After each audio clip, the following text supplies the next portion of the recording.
Bonsoir Ziad. Salut Oli, comment tu vas? Excellemment bien. C'est un bon week-end. C'est le premier week-end du mois de juin là, non? Oui. Ouais, et donc c'est extraordinaire. Le premier week-end du mois de juin, ça veut dire qu'on arrive tout doucement au mois de juillet. Non, c'est pas du tout le premier week-end du mois de juin. Non, parce que la semaine passée, on était au 1er juin. Et voilà. Bien Ziad, tu sais quoi ce soir? Non. Il va falloir être à la hauteur. Parce que ce soir, on est d'abord certainement très écouté, mais en plus, c'est pas n'importe qui qu'on a comme VIP, puisque c'est une voix de la radio du vendredi soir aussi. Il était notre premier concurrent. C'était le vendredi soir. Ouais, c'est ça, c'était le vendredi soir. Enfin voilà. Bonsoir Philippe Cantamessa. Bonsoir. Comment ça va? T'as une putain de voix, toi, dis donc. C'est vrai? Bien sûr. Il va, hein. Merci. T'as jamais fait de casting? Si, un petit chez toi, mais j'ai quand même fini finaliste. Ouais, complètement. Voilà. Bon, allez, on va arrêter avec ça. Merci en tout cas Philippe d'avoir accepté notre invitation. Avec plaisir. On sait que ça a été un peu bousculé pour l'instant pour toi. Oui. On va essayer d'en savoir un petit peu plus. On va parler de Philippe Ziad. Oui, bien sûr, on va parler de sa carrière et on va essayer de tout condenser puisque vous le savez, vous connaissez le principe de l'émission, c'est 1 heure d'interview et on n'a qu'1 heure pour parler donc de lui, ce qui sera malheureusement bien trop peu. Très bien, Thérapie Taxi, c'est ce qui arrive avec Roméo Elvis, Janelle Monáe et puis Philippe Cantamessa. Je suis certain vraiment que vous êtes derrière votre poste de radio ce soir pour écouter tout ce qu'il a à vous dire et surtout pour retrouver la voix du vendredi soir. Le Carré VIP avec le soutien de Play to Move. Cardio, danse, yoga, pilates, plus de 10 cours de fitness sont à votre disposition, avec pour chacun un encadrement professionnel. Découvrez-les tous, rue de la Science 5 à Nivelles et sur playtomove.be. Ultrason. Let's dance. Le Carré VIP. Ultrason. Le Carré VIP sur Ultrason. Et dans le Carré VIP, ce soir, on reçoit un invité de marque, une fois de plus, parce qu'on a eu quelques-uns cette année, il faut être honnête, Ziad. Philippe Cantamessa est notre invité, notre VIP. On parle de lui, on parlera radio, et on commence avec Ziad.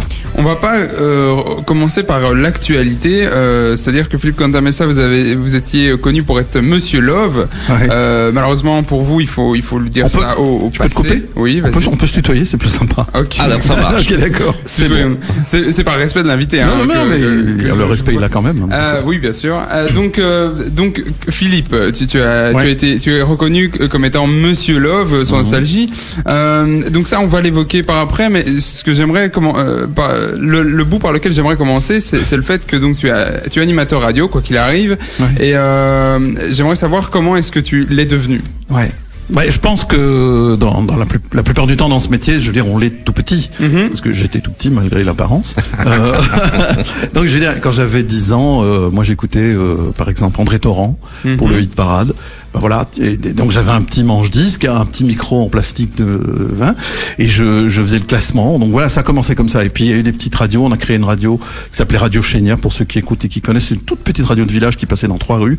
Voilà. Et puis il y a eu SIS qui est arrivé sur le terrain. J'ai postulé, donc ils ont aimé, parce que les voix et la passion de la radio, il y en a, mais il y a un creux. Je veux dire, les mecs de mon âge, et Olivier aussi, parce que je vois qu'il fait oui à ce que je dis, c'est la même chose. Après, c'est compliqué à aller trouver des gens. Donc, le virus était là, et puis une fois que on fait pas ce métier par hasard, hein, une fois que tu es dedans et que tu reçois ce que je recevais le vendredi soir, tu peux avoir une semaine de merde quand tu te tapes une émission comme ça avec les gens qu'il y a derrière.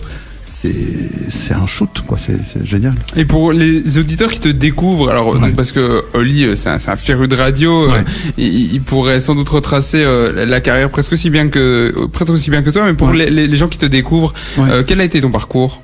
Le parcours, donc je disais, c'est les petites radios associatives où tu payes ta cotisation, t'arrivais avec ton bac de vinyle et tu balançais. Et c'est une petite anecdote qui était marrante, c'est qu'il y avait Imagination, Music and Light, et sur la face B du vinyle, il y avait la même chose en instrumental. Et donc j'avais appelé mon émission Music and Light. Et donc les gens qui comprenaient pas se disent, wow, il y a Imagination qui a fait un truc pour son émission, tu vois. C'était très con, mais c'est plein de petites choses comme ça qui font qu'à un moment donné, tu adores. Et puis, je te dis, une fois que tu commences dans le milieu, c'est un très petit milieu, tu retrouves les mêmes gens.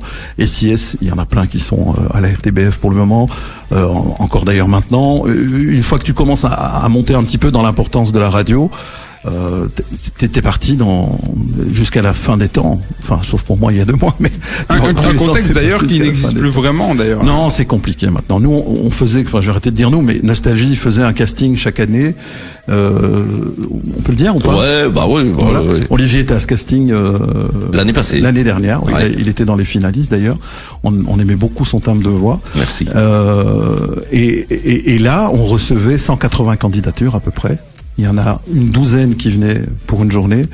Et puis on en gardait 4 ou 5 pour animer 1 heure avec Bruno Fernandez, dont on va reparler dans quelques minutes d'ailleurs, dans la matinale. Donc il y en a un qui restait pour travailler l'été, donc qui avait une émission pendant l'été.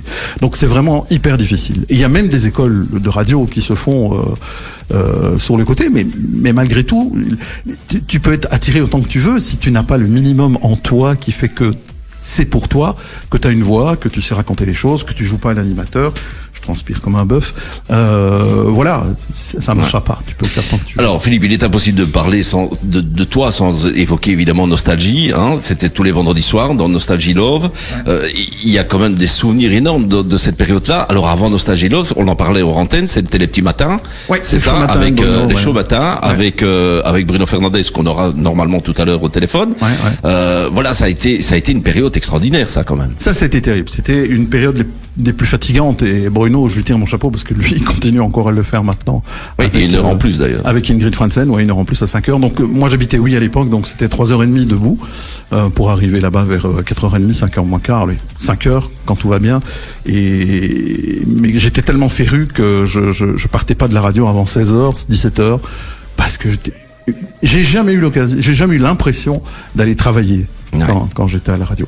Et donc, tu as raison, il y a eu ces 5 ans de duo avec Bruno, puis j'ai refait la matinale 2 ans, 1 année avec Anne Lormac, qui est dans On n'est pas des pigeons, et 1 année avec Aurore Salsano, qui est journaliste à la RTBF. Et puis j'ai produit l'émission de la matinale, et donc je suis sorti là de la présentation du matin. Et puis Nostalgie Love, ça a été 1 heure tous les jours. Oui. En 19, semaine. 20, oui. Et puis après, c'était le vendredi jusqu'à 2h au matin, là. Voilà, c'est ça, tout à fait. Donc là, j'avais été voir mon boss de l'époque, qui est Joël Abbé, qui maintenant est parti à la RTBF il y a 1 an et demi. Et je lui avais dit, écoute, moi, je sens qu'il y a une demande de ça par rapport au Love. Est-ce que tu me laisserais faire l'émission? Il m'a dit, fais-moi une petite maquette pour voir. Puis il m'a dit, ok, ça me semble bien. Le 19-20, c'était gentil, il y avait 3-4 interventions sur l'heure.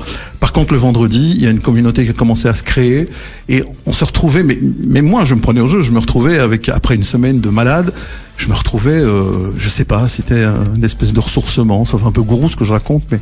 Non, mais et puis c'était un fameux challenge aussi, parce que c'est un même style de musique pendant presque 6 heures. Oui. Il fallait le faire aussi, parce que il fallait que les gens accrochent à ça. Ouais, exactement, mais tu rentres dans la vie des gens, tu rentres dans les souvenirs des gens, tu rentres dans ce qu'ils aiment, et je pense que le vendredi soir, à cette heure-là, après une semaine un peu chargée, avant d'aller de passer au week-end, je pense que, voilà. On décompresse. On décompresse, ouais. Bien, mais c'est ce qu'on va faire pendant toute 1 heure, en tout cas ici, avec Philippe Quentin-Messard. On est très content, évidemment, de retrouver cette voix, ça c'est clair.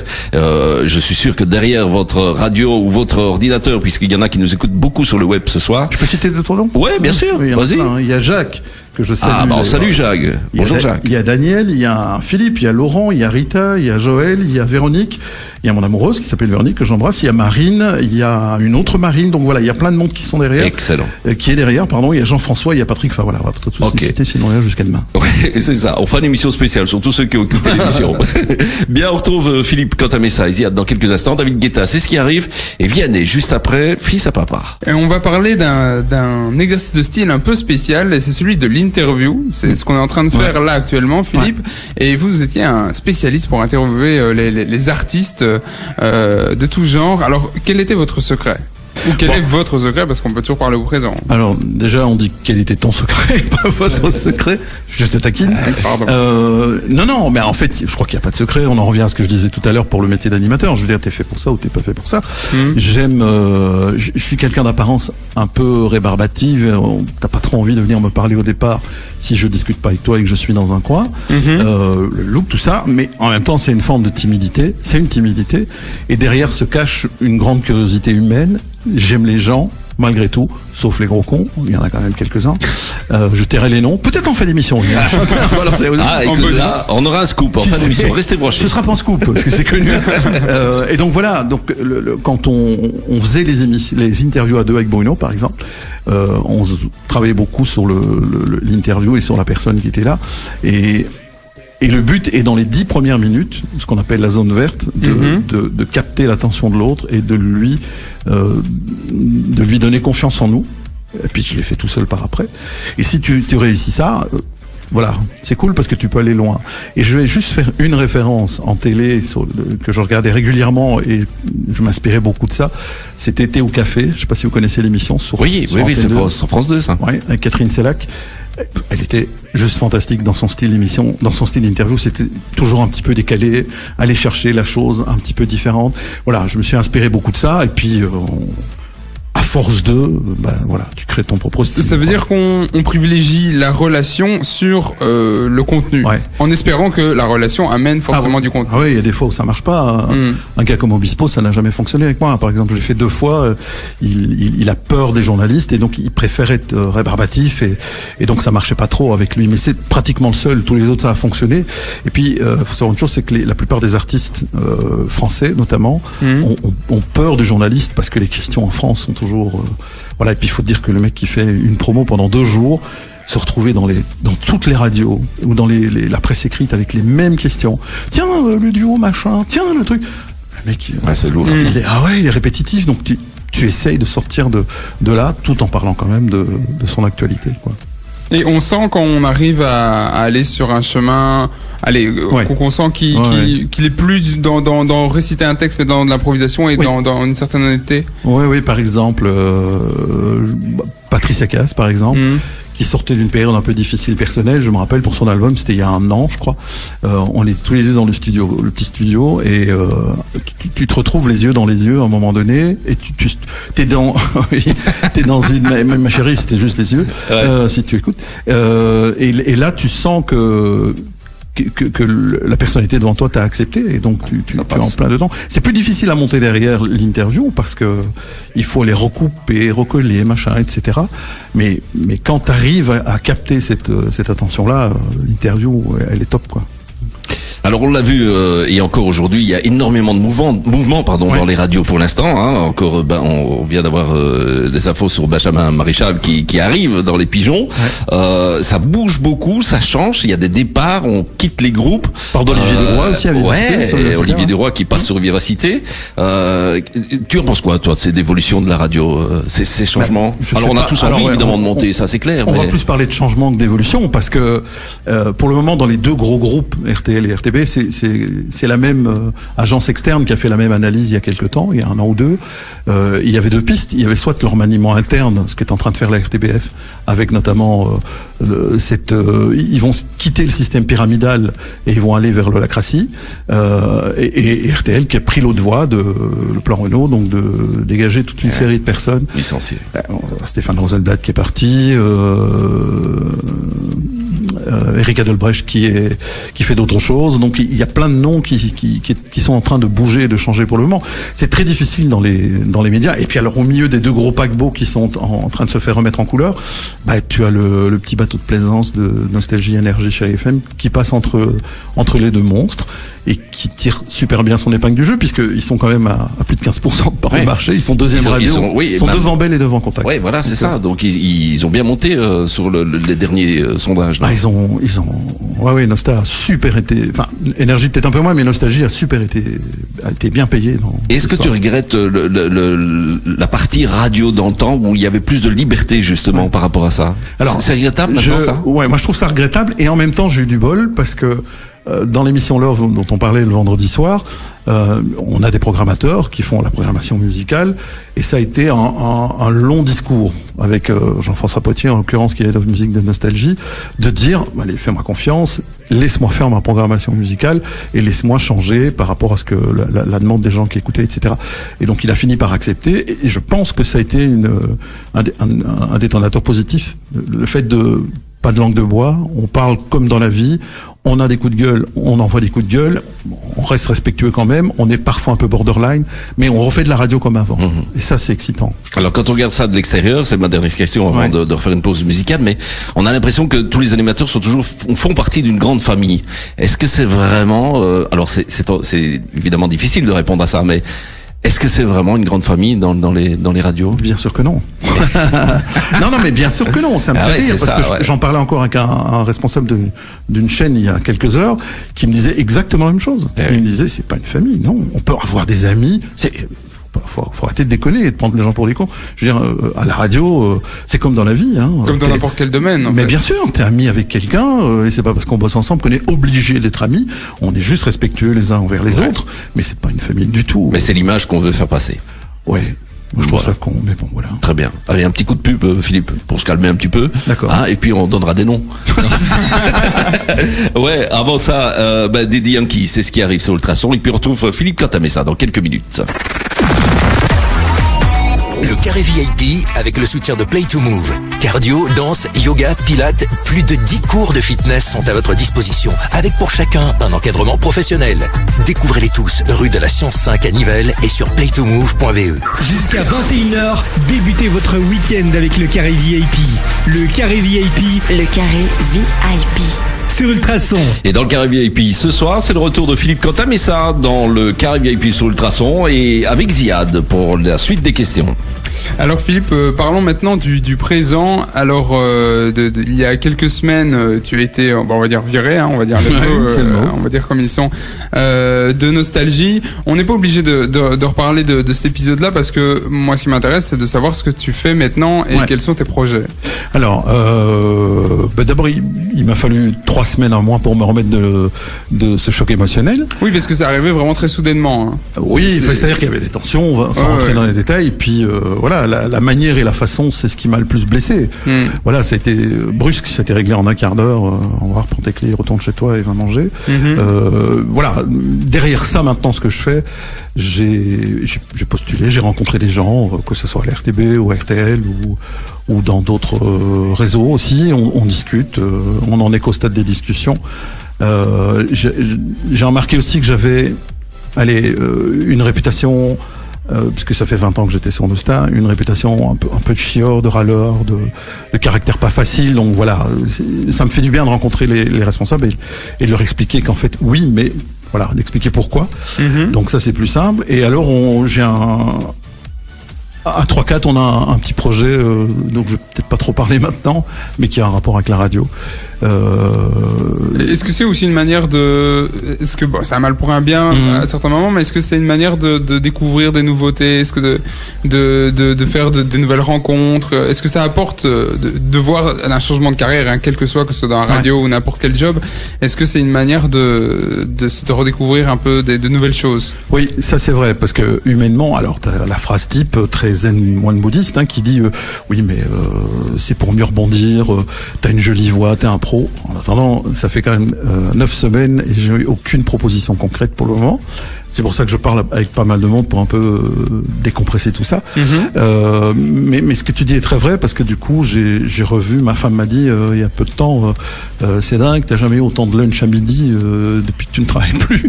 Ce qui est vrai parce que du coup, tu revois des potes, tu revois des gens, il y a des gens que tu fréquentais très peu et qui sont là pour te parler, pour t'aider, pour discuter. Et tu découvres vraiment de belles personnes, quoi, franchement. Ouais, ça c'est le côté positif. Alors, outre la radio, parce qu'on sait que tu es un homme de radio, ça c'est clair, est-ce qu'il n'y a pas eu, ou est-ce qu'il n'y a pas, ou peut-être que ça commence, des envies d'écriture, par exemple? Si, sauf que moi je me débrouille mieux en parole qu'en écriture, donc si je devais écrire quelque chose... Faut trouver quelqu'un pour t'aider. Voilà, il faudrait trouver quelqu'un pour m'aider, donc je lance l'appel, si quelqu'un est ici à Nivelles ou n'importe où. On partirait vers quoi? Vers l'histoire de la radio, l'histoire de Philippe Cantamessa? Non, parce que c'est un peu nombriliste. L'histoire de la radio, vue par ce que j'ai vécu pendant même plus que 20 ans, puisque j'avais 15 ans quand j'ai commencé, j'en ai 52, donc voilà, pendant 37 ans, et il y a plein de choses à dire, qui donnait des indications sur toutes les interviews, parce que ça c'est des moments magiques, quand tu te retrouves avec tous les plus grands, et que tu arrives à capter leur attention, on revient à ce qu'on disait tout à l'heure, et que derrière tu discutes avec eux, puis qu'ils te reconnaissent quand ils retournent, c'est vraiment, moi j'avais l'impression d'être à Disneyland, c'était magique, quoi. Quand j'étais fan de Florent Pagny, par exemple, je l'ai fait 10-12 fois. À la fin, il te reconnaît, il te propose un pétard. C'est ça. Il y a un lien qui se crée, quoi. Un minimum, ouais. Et ce qui est marrant, et ça, c'est un peu puéril de ma part, c'est que quand ça se passe vraiment bien, j'ai eu ça pendant des années, tu te dis, le mec, il va me filer son numéro, on va aller manger en bout. C'est jamais arrivé. Avec une personne, c'est arrivé. C'est vrai? Pas avec pour qui? aller manger, mais elle a même mis un mot sur mon mur quand elle a su que j'étais viré, c'était avec Hélène Ségara. Ah ouais, super ça. Elle est toujours restée hyper intacte. On avait été sur scène avec Bruno d'ailleurs. Je sais pas si vous aviez vu ça il y a quelques années. On lui avait dit, bah écoute, on va monter, on va chanter avec toi. Lors de l'interview, elle a dit chiche.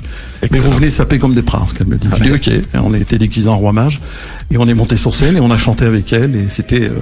Elle est vraiment allée au bout, c'était vraiment très chouette, c'est rare. Alors on parlait écriture, mais est-ce que musique, par exemple, t'es musicien toi? Non, pas du tout. Non. J'aurais adoré, mais je sais pas, je joue de rien. Ouais, et pas d'envie d'écrire des chansons ou des trucs comme ça? Non, ça je serais incapable d'écrire des chansons. Très bien. Ouais. Et de travailler dans l'univers de la musique, parce que à force tu as forcément beaucoup écouté. Est-ce que ça te donne des envies? Est-ce que ça t'a donné de l'expérience pour ce domaine-là? De l'expérience certainement un petit peu à force d'écouter, parce qu'on recevait les maisons de disques régulièrement, on écoutait les nouveautés, on discutait. Et là dernièrement j'ai tourné dans un clip, on en parlera peut-être tout à l'heure, mais c'est un copain qui chante, qui a un peu de succès en France, qui en a pas du tout en Belgique malheureusement. Lorenzo, si tu m'écoutes, je t'embrasse. Et qui m'a dit, écoute, j'ai vu ce qui t'est arrivé, c'est dégueulasse. T'as été un des seuls à m'écouter. Moi, j'ai besoin d'une tronche comme la tienne dans mon clip. Est-ce que tu veux bien venir faire une journée de tournage? Et c'est l'image que vous avez peut-être pu voir. Oui, sur Facebook, elle circule. Elle circule. Voilà. Ok, on en parle dans quelques instants. Kaigo et Miguel, c'est ce qui arrive. Et puis, si on y arrive, et je pense qu'on y arrivera, c'est Bruno Fernandez qu'on va retrouver dans le Nostra Family, mais dans Ultrason, enfin sur Ultrason et dans le carré VIP, j'y arriverai. C'est la chaleur. Et ouais, c'est ça. Il fait chaud, il fait bon. Et merci. La bière aussi. Oui, peut-être aussi. Peut-être aussi. Bien, on se retrouve dans quelques instants. Merci d'avoir choisi Ultrason 105.8 depuis Nivelles, ultrason.be partout dans le monde. Merci pour votre fidélité. Oui, on peut donc revenir sur cette histoire de clip et de court-métrage.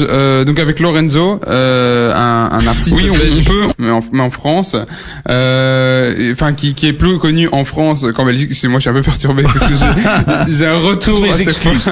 C'est du direct. Comment est-ce que ça s'est passé concrètement et est-ce que ça pourrait ouvrir des portes à de nouvelles possibilités? Je sais pas, je me pose pas de questions. En fait, Lorenzo est un passionné, un chic type. Je l'ai rencontré avec James, qui est un réalisateur d'une télé régionale en France. On a écouté son album, je lui ai dit ce que j'en pensais. Je lui ai dit que moi j'ai aucun pouvoir de décision par rapport à ça, par rapport à la musique, son nostalgie. J'ai dit juste la voix que tu prends musicalement, ça va être compliqué. Donc tu vas devoir vraiment ça va être hyper compliqué. Je pense qu'il a aimé le côté franc. On a discuté pendant 1h30, puis il est reparti avec son album. Je lui avais donné 2-3 renseignements sur les gens à contacter en interne, ce qu'il a fait. Ça a effectivement été compliqué. Puis il est revenu avec, il vient de reprendre là, je peux le dire, l'Italiano de Toto Cutugno en version dance. Et suite à ça, il voulait faire un clip qui ressemble à une espèce de court-métrage de film, qui est en fait l'histoire. Sa petite fille, il ne la voit plus. Elle est avec la maman et un autre type. Le type qui est avec la maman de la petite fille, c'est un truand. Il avait besoin d'un chauffeur dans ce clip-là qui avait une tête un peu de truand, et donc il a tout de suite pensé à moi, et il m'a dit j'ai besoin d'une gueule comme la tienne, et c'est là que on a vu la photo avec le maquillage, le sang qui coule sur le côté, parce que Lorenzo vient de nous emboutir avec sa voiture pour récupérer sa petite fille qui est derrière, et il est avec sa nouvelle compagne qui nous braque avec un flingue, et il kidnappe sa fille avec lui. Donc voilà. Maintenant, dire que ça ouvre des trucs, je sais pas, moi je l'ai fait pour me marrer, pour lui faire plaisir, et en même temps, tu as raison dans un truc, c'est que en faisant tout ce qu'on te propose, dans les limites du faisable, tu rencontres plein de gens, il te passe plein de choses, et puis à un moment donné, il y a une porte qui s'ouvre. quelle qu'elle soit. Voilà. Et pour continuer sur donc les nouveaux projets, enfin les projets qui vont venir. Donc tu as parlé d'un projet avec des amis qui tourneraient autour de la radio. Moi, j'avoue que ça a attisé quand même fort ma curiosité, parce que quand quelqu'un qui a eu autant d'expérience que toi en radio décide d'avoir un peu de dire bon, ok, maintenant je me lance dans mon propre projet, souvent ça peut donner quelque chose d'assez audacieux et d'assez efficace. Donc je t'avoue que j'aimerais en savoir plus, enfin peut-être juste après l'interview. Ouais, juste si on veut bien, parce que je pense que j'ai Bruno au téléphone. Bonsoir Bruno. Bonsoir Olivier, vous m'entendez? Mais voilà. Quel bonheur. Bon, ben désolé, on a eu quelques petits soucis. Excuse-moi Ziad, on reviendra effectivement à ta question après. Bruno, bonsoir. Content de t'entendre déjà, hein, parce que c'est d'abord super sympa. Alors Bruno Fernandez, on va commencer par la promotion, hein. On te retrouve tous les matins à partir de 5h sur Nostalgie, Nosta Family. C'est bien ça? Avec Ingrid Ronsen, bien sûr. Eh bien voilà. Alors, si ce soir, on t'a au téléphone, c'est pour parler de Philippe, parce qu'on sait que vous êtes des grands amis. Là, on peut parler de presque amis-famille, quoi. Hein. Donc, qu'est-ce que tu pourrais... C'est presque charnel, c'est presque charnel. Ouais, il y a presque une relation, voilà. Mais ça vous regarde évidemment. Hein, donc, on va pas rentrer là-dedans.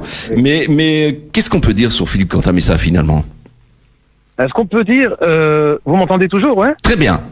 Ah d'accord, nickel. Non, ce qu'on peut dire à la fois aux auditeurs et puis aux gens de radio, parce que si ça se trouve il y en a qui nous écoutent en ce moment, c'est que Philippe en parlait tout à l'heure. C'est vrai qu'il a une apparence qui peut paraître un petit peu rude comme ça, un petit peu. Moi je le surnommais souvent. Tu veux dire que je suis moche, c'est ça? Comme dans Harry Potter. Tu vois, c'est vrai qu'il y a une petite ressemblance. Il y a une petite ressemblance. Oh, il est plus gros. Ne lui dis pas trop souvent, ça va l'énerver. Je l'ai senti là, je l'ai senti. Mais le truc qu'il y a, c'est qu'il faut savoir que Philippe est un mec d'une douceur extrême et quelqu'un de très gentil. Et que simplement il faut franchir le pas de passer outre les idées préconçues, le look, etc. Et puis on découvre quelqu'un de très attachant. Et quel souvenir tu as, Bruno, alors avec Philippe, puisque vous avez travaillé ensemble pendant 5 ans. Il y a eu des anecdotes quand même, des trucs vraiment incroyables. Mon haleine le matin déjà. Oui, c'est ça aussi. Non, il s'est passé plein de trucs. Mais je suis content que Phil n'ait pas raconté l'anecdote, ou si on a le temps, les 2 anecdotes que j'ai envie de vous livrer ce soir. Il y en a une qui concerne Charles Aznavour, qui a failli mourir devant nous. Non, je l'ai pas dit, donc tu peux le dire là. Je peux le dire, tu raconter. Oui, vas-y, balance. On était allé faire son interview à Paris. Avec Phil, et donc on arrive, les éditions André Breton, tout ça, enfin, ça sent Edith Piaf, Charles Trenet et tous les autres. Et là, il y a le Little Big Man Charles Aznavour qui nous accueille. On est évidemment dans nos tout petits souliers, quoi. Je veux dire, on est nulle part, on n'existe pas. Et pendant qu'on est en train de brancher le matos pour l'interviewer, voilà qu'il commence à tousser. Mais il tousse de plus en plus. Et puis ça n'en finit plus de tousser. Il devient bleu à un moment donné. Le visage à moitié cramoisi, il se tourne vers nous et il nous dit, avec sa voix que je sais pas imiter, mais je vais essayer quand même, il nous dit « Mon père est mort comme ça !» Et là, tu te dis « Non, je veux bien un scoop dans ma carrière ou dans ma vie, mais pas celui-là. » Pas celui-là, non, c'est clair. Tout de suite. Oui. Et ça s'est super bien passé finalement, quoi. Et puis l'autre anecdote très rapidement, c'est, Philippe le sait, quand on a eu la chance de faire une émission spéciale en public qui s'appelait Nostalgie Mon Histoire avec Garou pour ouvrir le bal, Philippe jouait le rôle d'un barman et moi j'étais le client en perfecto avec Garou parce qu'il avait démarré sa carrière dans les bars du côté du Québec et Philippe jouait le barman et il jouait vraiment bien le barman parce que il nous servait à boire. Et tu sais, dans les séries télé, dans les films, quand il y a une bouteille de whisky, généralement c'est du thé, tu vois, ou du jus de pomme un petit peu amélioré. Et là, sauf que c'était du vrai Jack Daniels et Garou et moi, sur la durée de l'émission, on s'est sifflé la bouteille entière.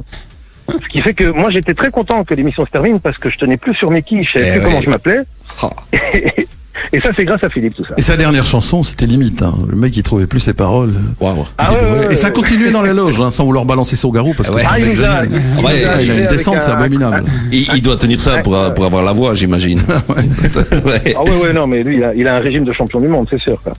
Ah ben super, merci en tout cas Bruno d'avoir accepté qu'on puisse comme ça parler quelques minutes et puis j'imagine que l'aventure continue et puis que vous allez continuer à vous voir et à faire des trucs ensemble à un certain moment. Mais j'adore. Bien sûr. Je devrais pas le dire parce que moi je l'ai rarement, voire jamais invité chez moi parce que je suis gêné. J'habite une petite cabane dans le bois, mais j'adore aller manger chez Bruno. Voilà. Je le répète encore. C'est toujours très très bon. Les antipastis sont délicieux. Magnifique. C'est fabuleux. C'est légendaire. Et sa femme cuisine super bien. Wendy, si tu nous écoutes. Bien Bruno, écoute, le message est passé. Un excellent week-end dès lundi alors sur Nostra Family à partir de 5h. Mais à vous aussi les gars, et puis alors un message pour vous les gars d'Ultrason, et puis pour Phil, et puis pour tous ceux qui comme nous aiment passionnément la radio, ne perdez jamais la foi en ce média qui est extraordinaire et qui nous permet de faire tellement de bien dans la vie des gens. Donc faut vraiment garder ça chevillé au corps. Super, merci beaucoup Bruno et à très bientôt.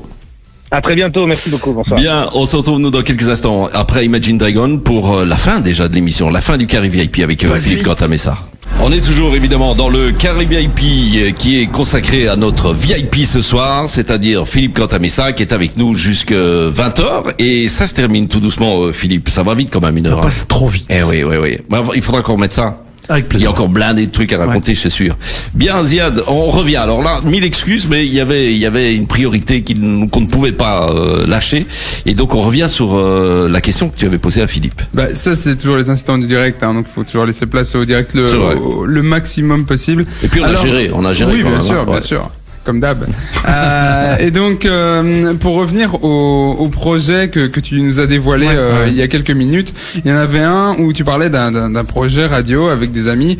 Et moi, je t'avoue, et comme beaucoup, à mon avis, d'amoureux de la radio, on est curieux de savoir un peu plus là-dessus. Alors, bien sûr, t'es pas obligé de nous dévoiler, mais je t'avoue que si tu pouvais nous donner quelques détails en plus, ça m'intéresse. Disons que comme c'est dans le monde de la radio et que nous n'avons pas les moyens d'ouvrir une radio en FM, même si le plan de fréquence est en train de peut-être pointer son nez dans quelques mois. En tout cas, les offres sont lancées. On réfléchit à une web radio. Alors, il y a deux possibilités de le faire. On en parlait avec Olivier en antenne tout à l'heure. Soit vous faites une web radio vite fait, bien fait, robinet à musique. Il y en a des milliers, des dizaines de milliers sur le web et qui sont très bonnes, mais dont on ne parle jamais. Pourquoi? Alors, on peut parler marketing, peut-être, choses ainsi. Et voilà. Et donc, on a envie de faire une web radio particulière.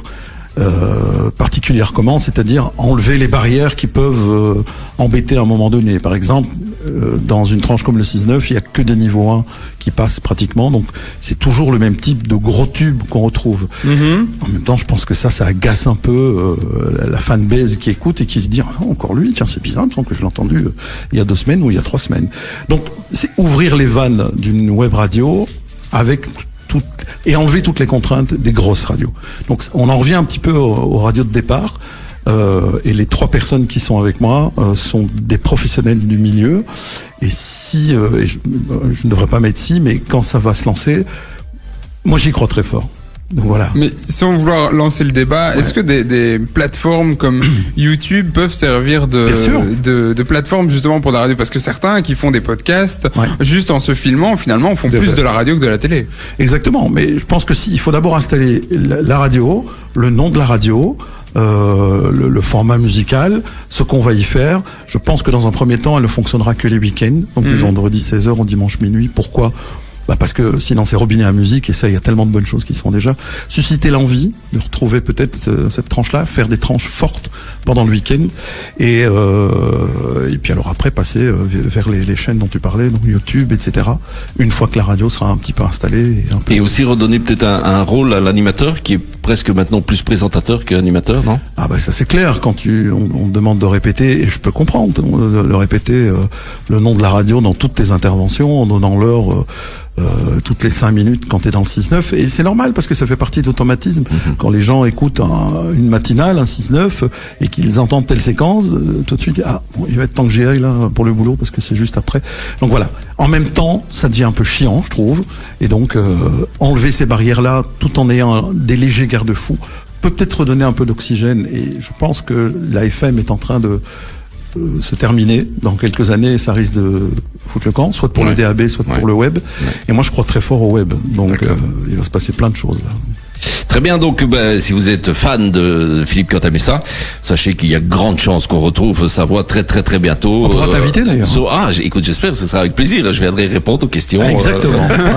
On viendrait tous les deux. Voilà, super. On viendra en équipe. On ira manger un bout ensemble après alors. Avec plaisir. Bien, merci beaucoup Philippe d'avoir accepté vraiment l'invitation, parce que je suppose que c'est pas facile non plus de revenir comme ça et d'en parler.